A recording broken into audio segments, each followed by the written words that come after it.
Hello friends, welcome to my new blog. এটা হচ্ছে আমাদের ফ্যামিলি ট্রিপের 5th মিনি ব্লগ। আর সেদিন সকালবেলায় সবাই রেডি হয়ে প্রথমে চলে গেছিলাম ব্রেকফাস্ট করতে। আর ব্রেকফাস্টে কী ছিল তোমরা দেখে নাও। ব্রেকফাস্ট করে নিয়ে আমরা বেরিয়ে গেছিলাম, মানে সিমলা থেকে আমাদের চেক আউট হয়ে গেছিলো। আর সিমলা থেকে চেক আউট করে আমরা কোথায় যাচ্ছিলাম বলো তো? আমরা যাচ্ছিলাম হচ্ছে মানালি। আর সিমলা থেকে মানালি অনেকটাই দূরত্ব, মানে 7 থেকে 8 ঘন্টার মতো ডিস্টেন্স প্রায়। তো আমরা বেরিয়েছিলাম 11টা নাগাদ।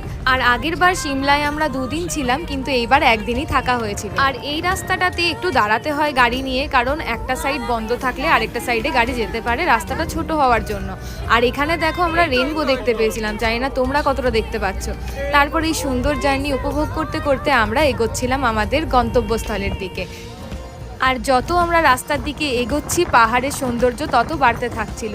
সিমলার পাহাড় এক রকমের সৌন্দর্য, আর মানালির দিকের পাহাড়ের সৌন্দর্য একদমই অন্য রকমের।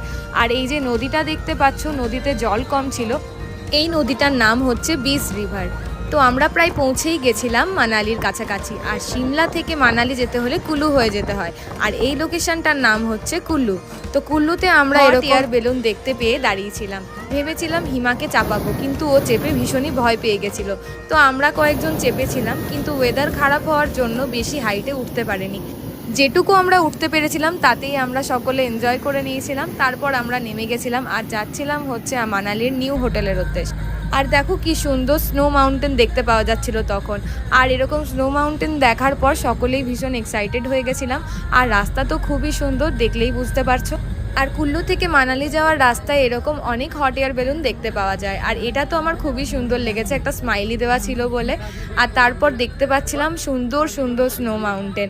আর প্রায় আমরা পৌঁছেই গেছিলাম মানালির কাছাকাছি। আর সেই সকাল থেকে বেরিয়ে আমাদের মানালি পৌঁছাতে পৌঁছাতে হয়ে গেছিলো প্রায় সন্ধে 6টা। কিন্তু পাহাড়ে অন্ধকার হয় 8টার পরে, তাই তখন বোঝা যাচ্ছিল না যে সন্ধে হয়ে গেছে। আর আমরা পৌঁছে গেছিলাম মানালিতে আর যাচ্ছিলাম আমাদের হোটেলে। তো কেমন লাগলো এই ভিডিওটা অবশ্যই জানিও। দেখা হচ্ছে পরের ভিডিওতে।